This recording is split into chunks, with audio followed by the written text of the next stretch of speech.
They're here, Commander. And I, for one, am grateful that they are. Told you've been busy since our paths last crossed at the Gimlet Dark. Not that I understand half of it. When the Scions spoke of other worlds, I'd struggled to describe what I pictured. Mayhap things would seem clearer were I to hear the tale from your own lips. But I'm afraid the situation will not afford us that luxury. I trust you two require no introduction. We meet again, hero of Eorzea.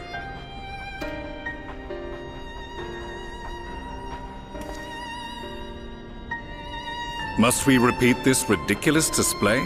I pose no threat to you, though what I come to warn you of very well might.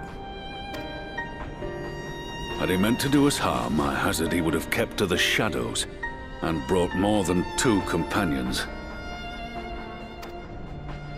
We need not pretend to be the best of friends, but I hope we can put aside our differences for the present.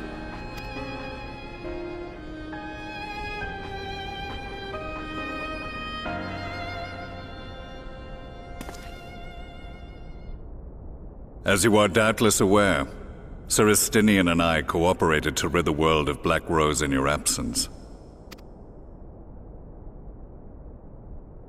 Our journey together took us as far as the Imperial Palace, where we witnessed Emperor Varus meet his death at Xenos' hand. Being the sole witnesses to this crime, and in no position to defend our innocence, we were then forced to flee, each pursuing his own avenue of escape. When we were later reunited, Estinian claimed to have encountered an unfamiliar kind of machina during his flight, but to me his description seemed anything but, and upon further investigation I found that I was right.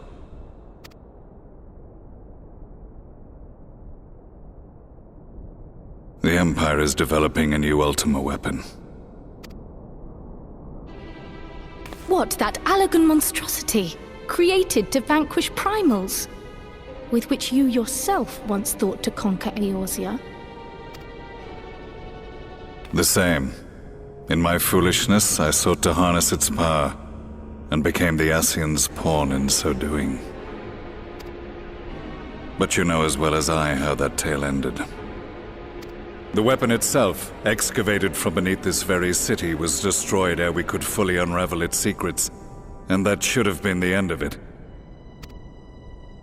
But unlikely as it sounds, the Empire's efforts to recreate it have somehow borne fruit, primarily through secret research conducted by the 7th Imperial Legion, it would seem. Wait, the 7th was all but annihilated at Cartano, along with its legatus. Indeed, few survived. The 7th, as it is now, has little in common with the Legion led by Vandarnus, and its leadership has changed hands several times since. Precisely how this project has continued despite such turmoil, and under whose auspices, remains a mystery. What we do know, however, is that a number of prototypes have been produced, and that one of them is on its way to Eorzea. We attempted to stop it, but it was all we could do to slow its progress, so we resolved instead to bring you warning. And right glad are we that you did, though it soundly dashed our hopes that tensions might ease at last. As it is, we've begun to strengthen our presence in the Gimlet Dark, and are assembling a force to meet the coming threat. A force with you in its vanguard, I hope. Before you say anything, I know full well you have pressing concerns of your own. Your comrades remain in peril, and I would not ask you to forsake them. But the fact remains that you, and you alone, have faced the Ultima weapon, and emerged victorious. We need you. And so, when the time comes, if your comrades can spare you, I bid you lend us your strength. I've assigned an officer to await your word. The Ascian's downfall was to be the work of my remaining days. But it was my hand that kindled these flames, and I cannot allow them to spread any further. I will do what I must to see this mistake consigned to history once and for all. Even if it means begging your aid. The Fates will enjoy the irony, even as I endure the ignominy.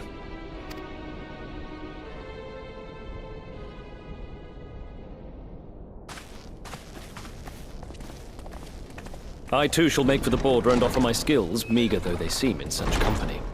Mayhap we shall meet there anon.